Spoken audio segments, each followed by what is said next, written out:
Hey guys, well, I wanted to show you what I'm doing today. Doing some sanding of drywall compound, but you'll notice something a little different. What's missing on the floor? I did this whole space of this beam so far. No drywall dust. I did not want to go and do the conventional sanding method for this job because they've got a baby on the way and it's a pretty nice house, so I don't want to get it all dusted up. So now what I'm doing is a bucket of water, sponge, basically kind of just like a kitchen sponge. It's got a scrubby on one side, a sponge on the other. Come up here. Oops, a little too much water. Circular motions.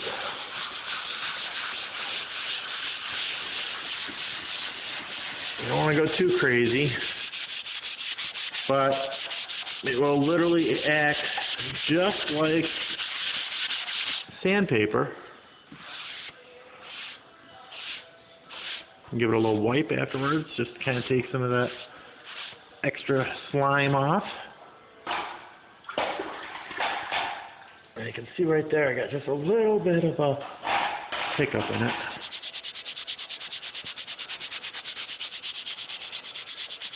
Just lightly, very, very light pressure.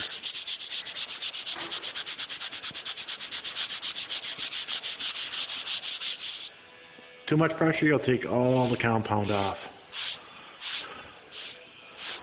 But there it is, gone.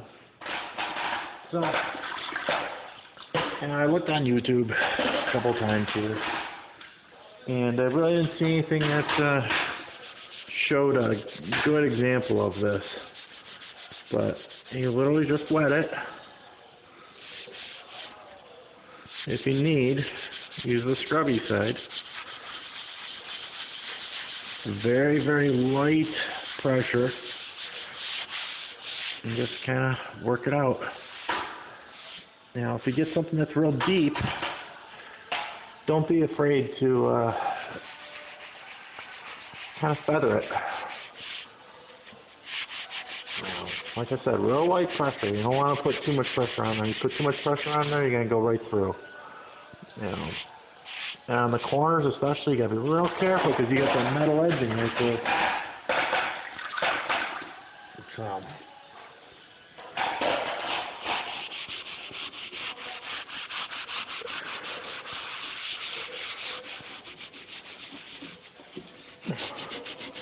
I don't have to get too particular at the top because they are putting a drop ceiling down here.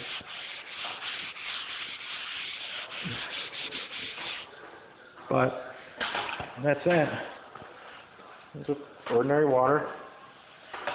I take a 8-inch trowel, anything that's like a high upper.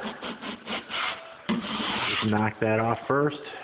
Just cuts down my labor, and then, like I said, you can just go through and you can wash it right off.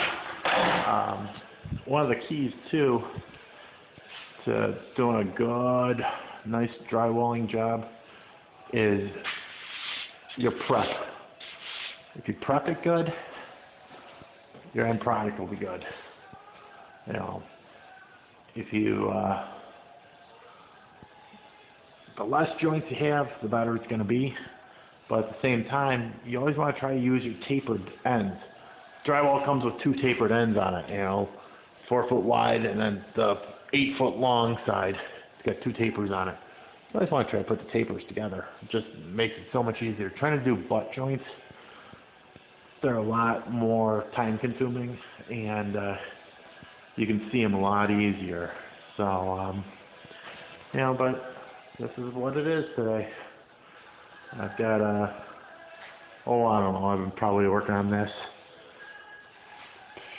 I don't even know, 15 minutes, 20 minutes. It's a little bit slower than sanding with paper or foam or whatever. But you know, if you're concerned about making a mess, this is the way to go. And this is, you know, when I do a small repair or something like that, this is kind of the way I do it. You know, if I got a job that's a little bit on the larger side and it's, you know, more of a renovation, I just sand it, you know.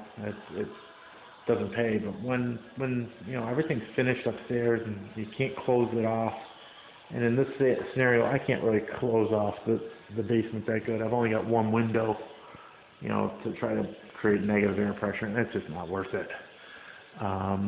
So you know, that's that.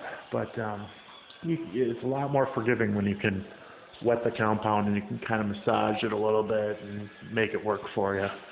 And the nice thing is, when it dries, you can prime right over it. There's no dusting it off or anything like that. You know, that's your finished product right there.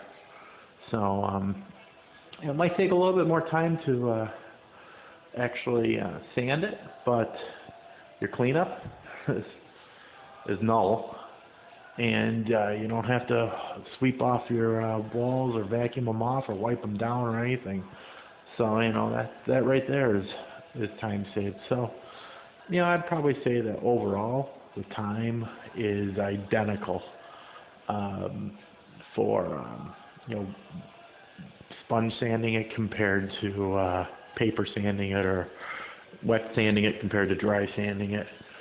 So you know, that's kind of that. Good lighting is key. I forgot my spotlight today, so we had over a foot of snow kind of dump on us last night. So yeah, I kind of got sidetracked and forgot all about it. But you know, I got enough light where I can use it, and I've got, you know, a flashlight and an LED light and everything like that. So I should be okay. But that's that. You know, if I need to do any touch-ups, I'm going to do touch-ups tonight. Tomorrow I'll come back and scrape, wash the floors, and that's that. So I will be talking to you guys later.